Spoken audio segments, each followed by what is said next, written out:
ഞാൻ എന്ത് ചെയ്യണം? ഞാൻ എന്റെ ഭഗവാനോട് വന്ന് പറയണേണ് ഇവിടെ. എന്റെ ഭഗവാൻ ജോലി ഈ കള്ളും കഞ്ചാവും അടിച്ചിട്ട് തലയിൽ മൂത്ത് നിൽക്കുന്ന നേരത്ത് ഭഗവാനെ കാണാൻ തോന്നുന്നതിന് അതിന് ഭക്തി എന്നല്ല പറയാം, അതിന് മുഴുത്ത വട്ട് അല്ലെങ്കിൽ ഈ കഞ്ചാവ് കയറിയിട്ട് ഭ്രാന്ത് എന്നൊക്കെയാണ് നമ്മുടെ നാട്ടിൽ പറയാം. അതിനിപ്പം മുതിർന്നവനാണെങ്കിലും വേണ്ടില്ല, ജാതി കുറച്ച് താന്നവനാണെങ്കിലും വേണ്ടില്ല, ഇനി പള്ളിയാണെങ്കിലും വേണ്ടില്ല, അത് അമ്പലാണെങ്കിലും വേണ്ടില്ല, ഇനി ചർച്ച ആണെങ്കിലും വേണ്ടില്ല. അതിന് ഇത്തരത്തിലുള്ള കോപ്രായങ്ങൾ കാണിച്ചു കഴിഞ്ഞാൽ അത് നാട്ടുകാർ ഇടപെടുക തന്നെ വേണം. 4 എണ്ണം പൊട്ടിച്ച് മൂലയിൽ ഇരുത്ത് തന്നെ വേണം. നമ്മുടെ വിനായകൻ കഴിഞ്ഞ ദിവസം ചെയ്തിട്ടുള്ള ഏറ്റവും അപരാധപരമായിട്ടുള്ള പരിപാടി തന്നെയാണ്.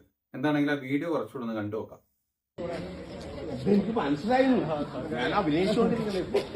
ഞാനിവിടെ വന്നു, ഞാൻ 2 ദിവസം മുമ്പ് വന്നതാ. ഭയങ്കര തിരക്ക് ഇവിടെ പരിപാടി. ആരെങ്കിലും ഉണ്ട്? ഈ നാടായിട്ട് ബന്ധപ്പെട്ട ആരെങ്കിലും ഉണ്ടോ?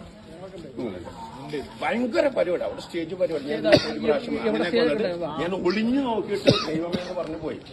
ഇന്ന് ഷൂട്ട് തീർന്നു, 8 മണിക്ക് എന്റെ ഷൂട്ട് തീർന്നു. അപ്പൊ എനിക്കൊന്നു ചേനെ പോലെ വന്നിട്ട് എന്നെ സഹായിച്ച്, നീ സഹായിക്കോ എന്ന് പറയാൻ വന്നതാ. നീ എന്റെ അമ്മക്ക് വിളിക്കുന്നത് ത്രിപുന്തറ വരച്ച ദൈവം കിട്ടോ? വിനായകന് ബ്ലസ്സേനുണ്ടാവും. അതാണ് എന്റെ ശിവ, സർവത്ര ശിവ, എന്റെ ഭഗവാൻ. ഒരു സമയമാകുമ്പം ഈ മൂവി ഒന്നും കിട്ടാണ്ട്, ഒരു മീഡിയ അറ്റൻഷൻ ഒന്നും കിട്ടാണ്ട് നടക്കുമ്പോൾ നമ്മുടെ വിനായകൻ കാണിക്കുന്ന കോപ്രായങ്ങളിൽ ഒന്ന് മാത്രമാണ് ഇന്നലെ കൽപ്പാത്തി ക്ഷേത്രത്തിൽ നടന്നിട്ടുള്ളത്.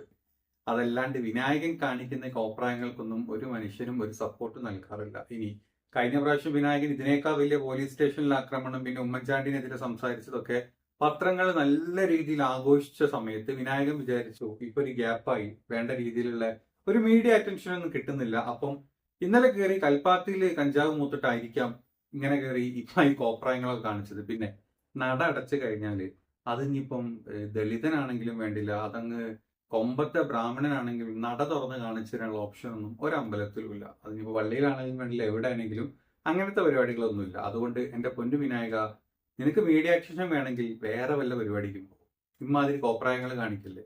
എന്താണെങ്കിലും ഇപ്രാവശ്യം ഒരു വിചാരിച്ച റീച്ചിലോട്ടൊന്നും നമ്മുടെ വിനായകൻ എത്തിയില്ല എന്നുള്ള കാര്യം നമുക്ക് എല്ലാവർക്കും മനസ്സിലായി. എന്താണെങ്കിലും ചീറ്റിപ്പോയി. ഓക്കെ, നമ്മുടെ ഭഗവാനെ കാണാനുള്ള ആ ഒരു ജിജ്ഞാസ ഉണ്ടല്ലോ, അതിന് എന്തിന്റെ പുറത്ത് ഹൈല് കയറിയിട്ടാണെങ്കിലും ചീറ്റി.